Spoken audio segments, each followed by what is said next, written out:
application one after the other.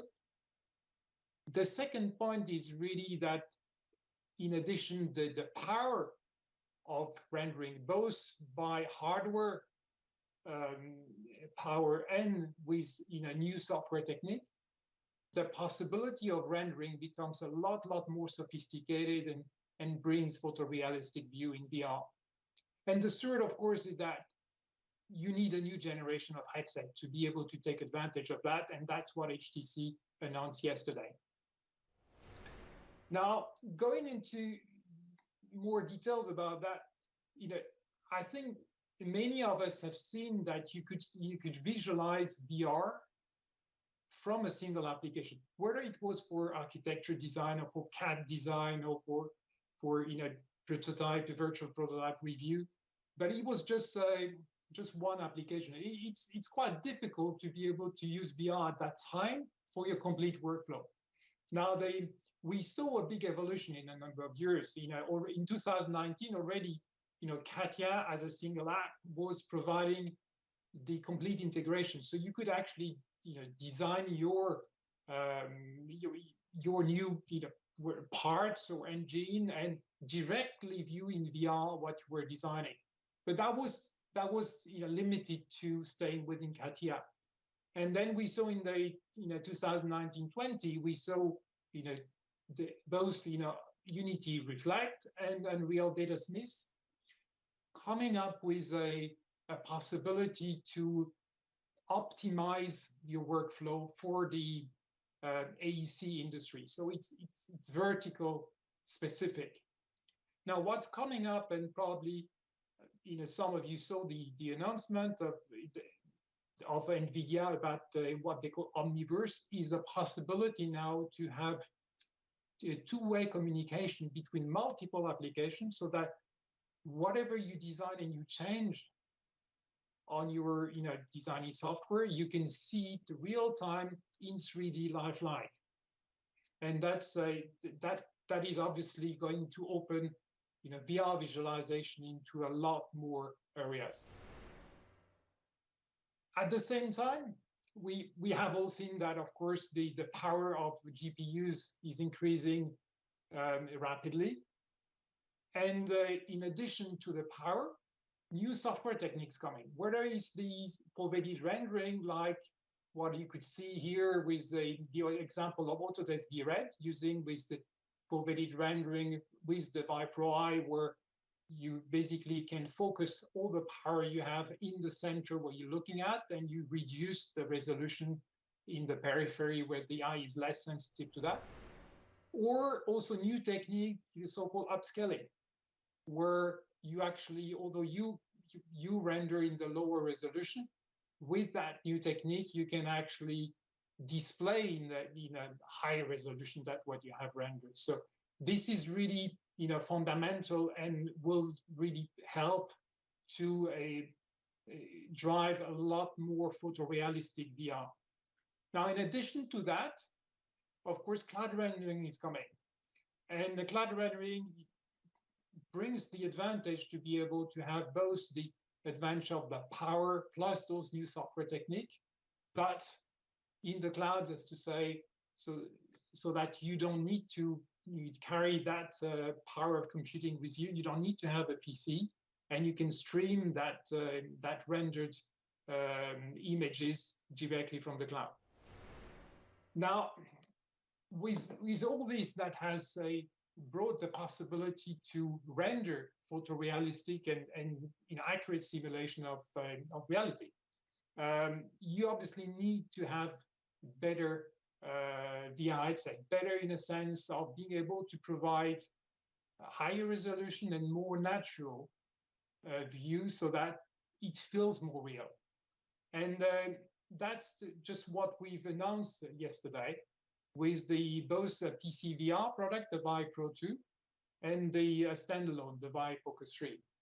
Both have a 5K resolution.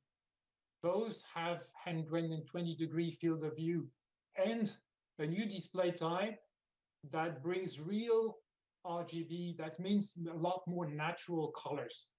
And we all know that for architects, for example, the possibility to be able to simulate accurate color is really very important in their work. It also comes with the possibility of high refresh rate, but also with different use cases. Like while the Vive Pro is the optimum for visualization and needs a PC, the Vive Focus 3 will be able to work both as a standalone product and as a PC connected product, basically streaming the VR over USB-C. While the Vive Pro 2 it will be able to support also multi-user in the same space for product review, for example, or building walkthrough review with your customers, and also external object tracking. The Vive Focus 3 is very portable and focused on visualization as a main use cases. Now, over those years, we've been working with many software platforms in order to be able to leverage on VR. And while many of us are more familiar with a 3D engine like Unreal and Unity, in the complete professional workflow, specific industry platforms are very important as well. So they really complement each other. And as you can see, Vive Pro now supports most of the industry platforms in architecture, in CAD, in design, in virtual prototyping, and even also in factory simulations. Now, beyond that, new use cases need new companies to develop software, need startups, basically. And this is where Vive ISV has been focusing a lot of strengths in order to be able to help new use cases to develop. And I'm very happy that you've joined this panel, and we will be able to discuss with 4 of our main partners now.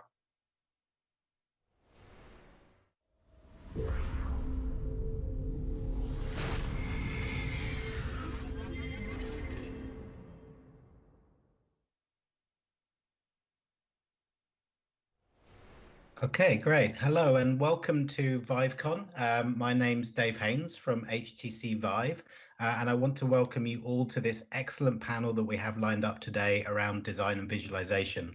And for those of you who know this area, it's one that Vive has really been working on, since the launch of the first Vive. But with the announcement of the new headsets, the greater visual fidelity, etc., we think that design and visualization is a really important category, one that we know a lot of our customers are using, but also importantly, one where we have a lot of great ISVs and other partners who are building great solutions. So this panel, we're going to cover the whole topic. We have a broad range of speakers from Adobe, Masterpiece, Tavori, and Effectatage.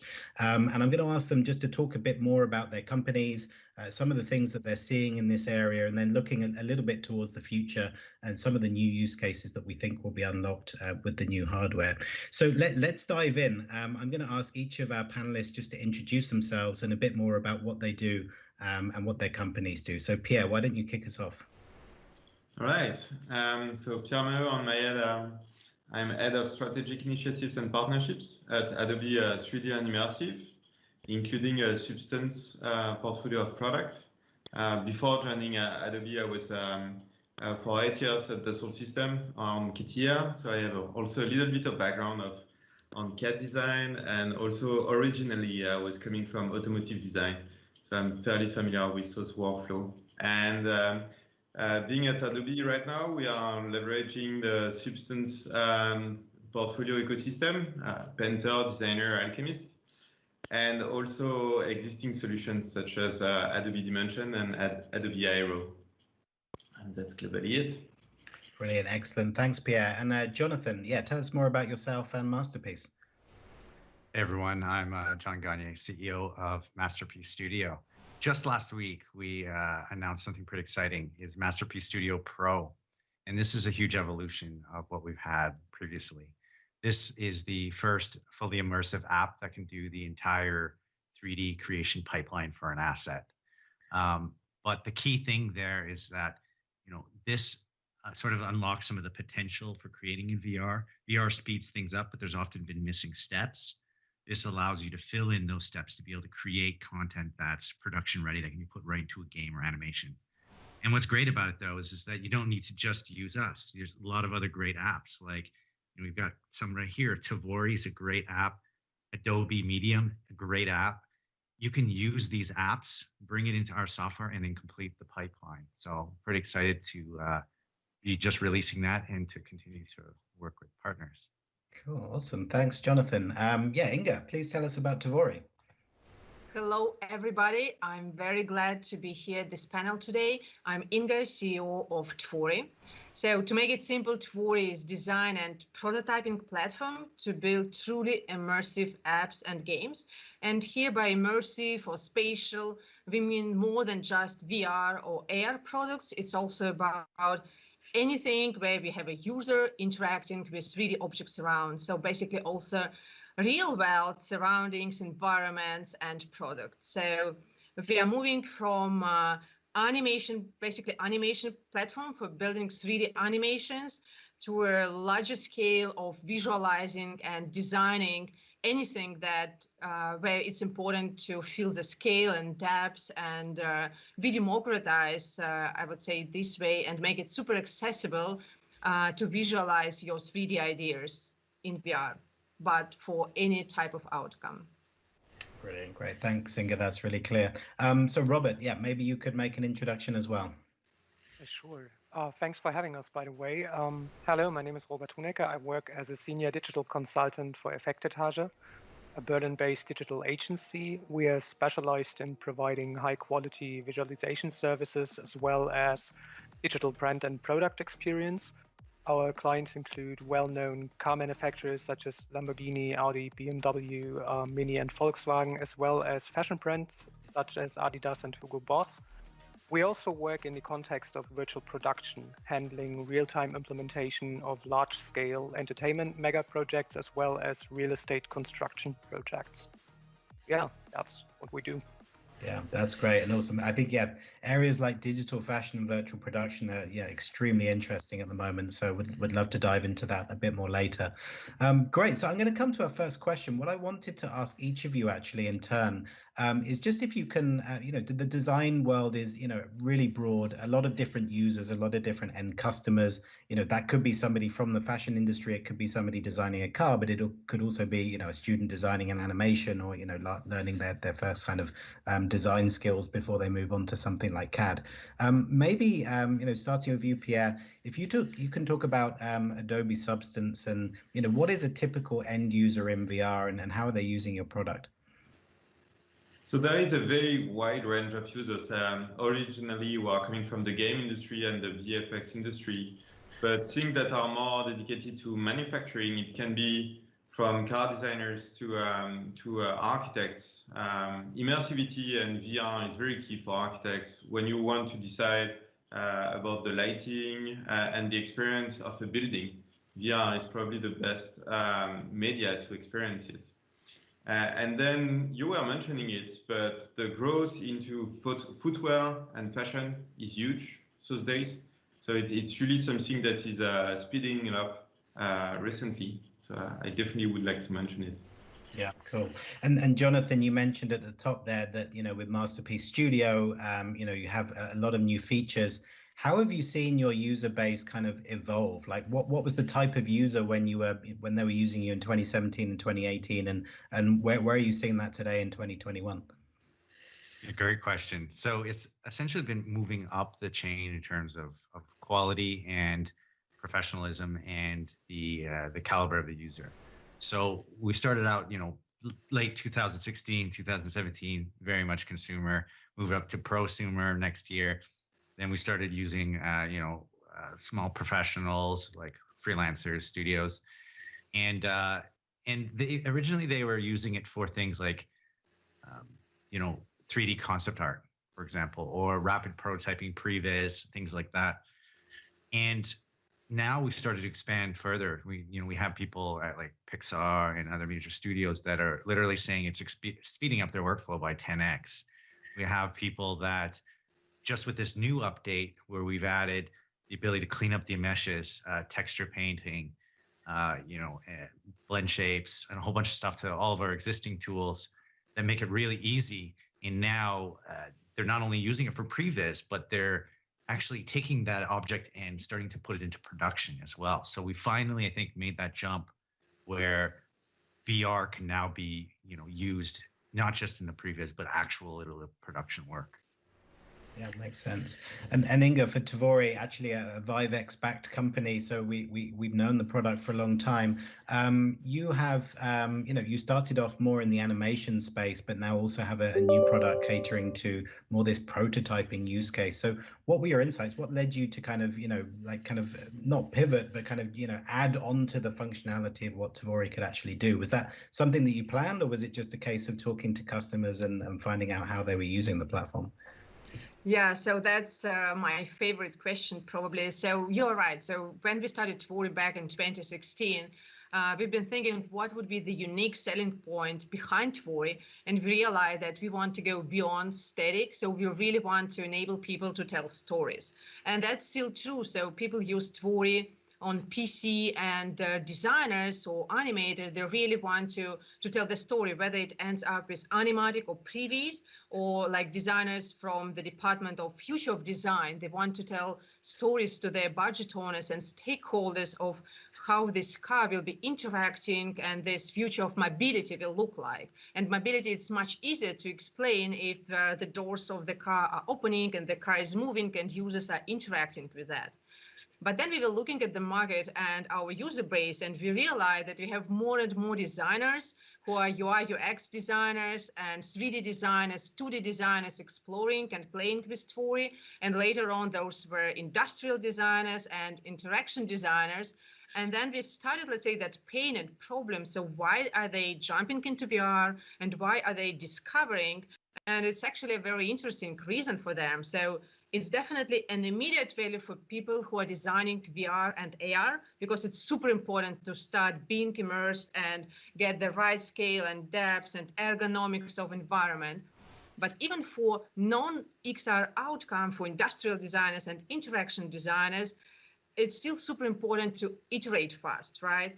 Because it's surprising, but today the process of product development is not always that agile, and 2D designers are limited with their tools. 3D is still super challenging, and in XR, for example, you can't really test your stuff until you finish your job in the real-time engine like Unity to really check the build on the final device. So with Tvori, we enable people to test ideas as early as possible, to have really iterative process.